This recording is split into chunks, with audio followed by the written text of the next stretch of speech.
For years, all the world saw was a young prince's cute face.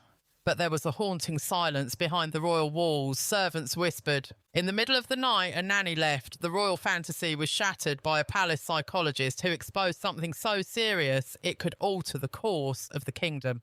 What has been concealed from view? Before we delve deeper into what this actually implies for the royal family. At first glance, Prince Louie appeared to be the epitome of young charm, smiling for cameras, waving from balconies, and playfully tugging at his mother's dress. However, something darker was simmering inside the royal walls while the public was enamoured with his antics.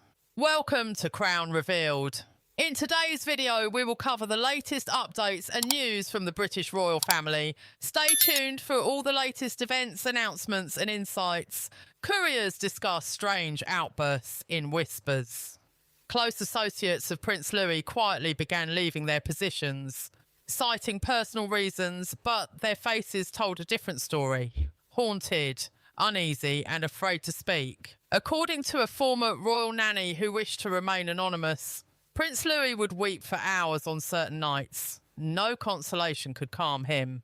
He wasn't throwing tantrums, she reportedly said. He seemed absorbed in his own thoughts at the time. Her remarks were dismissed and buried beneath layers of denial and protocol. She wasn't alone. Insiders began pointing out that Prince Louie frequently and inexplicably missed important royal appearances. His attendance at gatherings was unpredictable in contrast to Prince George's and Princess Charlotte's carefully planned and polished appearances. He would either be late or not show up at all. When he did appear, handlers were uncharacteristically close, constantly speaking, distracting and redirecting him. What exactly were they concealing? Behavioural specialists became fixated on footage from major events, particularly the Jubilee. They examined every blink and faint flinch. One remarkable detail stood out. Prince Louie's emotional disengagement during thunderous applause, followed by abrupt, exaggerated laughter that appeared almost rehearsed. According to one expert, this was not typical child behaviour. It suggested masking, emotional overstimulation, or possibly both. The media's silence was even more unsettling. Broadcasts stopped highlighting Prince Louie's reactions. Paparazzi images, typically relentless in their pursuit of royal children, were noticeably absent. Several reporters later claimed they were strongly advised by palace liaison not to publish anything that might misrepresent Prince Louie's emotional state. Gag order disguised as public relations behind closed doors. The royal family reportedly sought help from an outside specialist.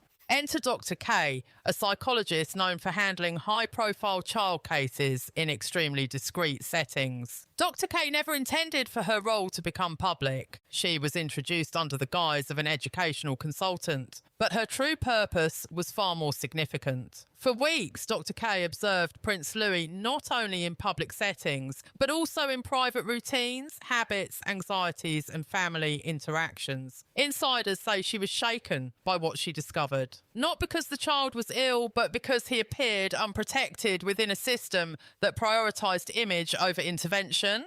The palace believed her presence would bring a calm resolution, but Dr. K was not there to maintain illusions. Her purpose was honesty. The diagnosis was only the beginning. Experts in body language now argue that the signs had always been present, from fidgeting hands to vacant expressions. Why didn't the palace act sooner? Or had they known all along? At Wimbledon and during the Queen's Platinum Jubilee, the contrast was striking.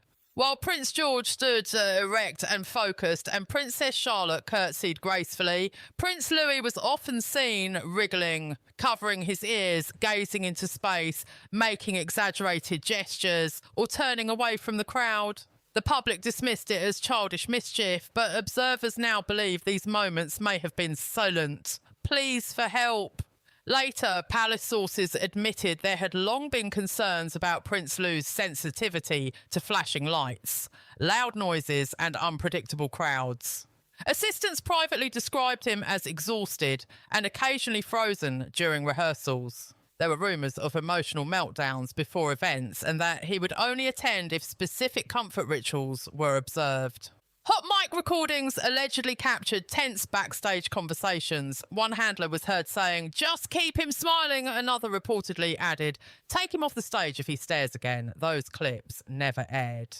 The feeds were cut, the footage vanished. Tension grew within palace staff. Some prioritised protecting the monarchy's reputation.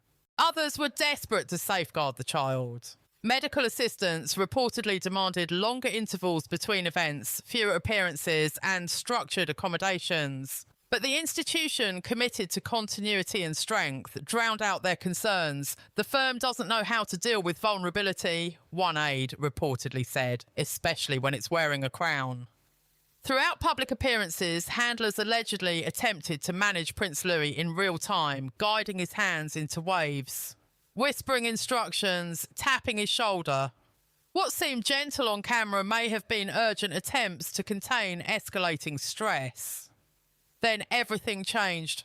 Dr. K, brought in to protect the youngest prince, made a shocking decision. She went public. Her statements were clinical but devastating. She described a system rooted in emotional deprivation, denial, and secrecy. With over 20 years of experience handling complex childhood trauma cases in high-profile families, Dr. K entered the palace as a lifeline, not a critic. Her initial meetings with Prince Louie were meant to be brief evaluations, but what began as routine observation became deeply concerning. According to linked sources, Prince Louie spoke softly, almost as if overwhelmed. During one session, he reportedly asked, "Why do I have to smile when I'm scared?" The question unsettled Dr. K profoundly. He described feeling confined in noisy spaces, confused about why he had to perform for cameras, uncertain about what was real and what was staged. "They only see me when I'm happy," he reportedly said. These were not tantrums, they were early signs of emotional strain. Concerned, Dr. K urged senior palace officials to reduce Prince Louie's public exposure and prioritise therapeutic support, but she was repeatedly deflected. She was told the public needed to see unity and cheerfulness. Weeks passed. Prince Louie's mood reportedly shifted from animated to withdrawn. He stopped making eye contact. In one session, he allegedly whispered, "I want to go somewhere quiet, but there's always a camera." At that moment, Dr. K decided she could no longer remain silent. The palace expected her resignation to be quiet and swift. Instead, her final internal report was leaked to a global child mental health network. It described systemic emotional mishandling and an alarming prioritisation of image over a child's welfare. The report revealed that Prince Louie displayed patterns of social disengagement, heightened sensory sensitivity, and intense emotional reactions under stress. Though not categorised as a disability, his condition was described as developmentally atypical. Under controlled conditions, Prince Louie was articulate and intelligent, but under the intense performative demands of raw life, his reactions became unpredictable. A camera flash or loud cheer could trigger emotional overload or shutdown. One line in the report reverberated through palace corridors. If left unchecked, this pattern could develop into a crisis of identity with constitutional ramifications. This was no longer just about a child's well-being. It raised questions about the future of the monarchy itself, because the line of succession rests not only on bloodline, but on perceived stability and strength. What happens if one of its heirs does not fit the traditional mould? When an institution rooted in perfection faces vulnerability? Does it choose empathy or power? According to leaked communications, once Dr. KS findings began circulating, the palace went into damage control mode. Carefully staged photographs, media blackouts, and tightly controlled appearances followed. The narrative was being rewritten, and at the centre of it all remained Prince Louie, still smiling for cameras, still waving from balconies, still carrying expectations far heavier than any child should bear. And that's where this chapter leaves us. Not with certainty, but with questions.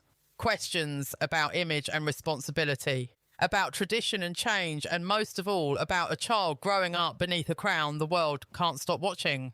Whether this story is remembered as a scandal, a turning point, or a wake-up call will depend on what happens next.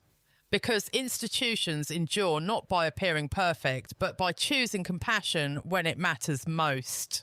Thanks for watching Crown Revealed. Don't forget to subscribe, like, and leave your thoughts in the comments. Stay updated with the latest news and stories from the royal family.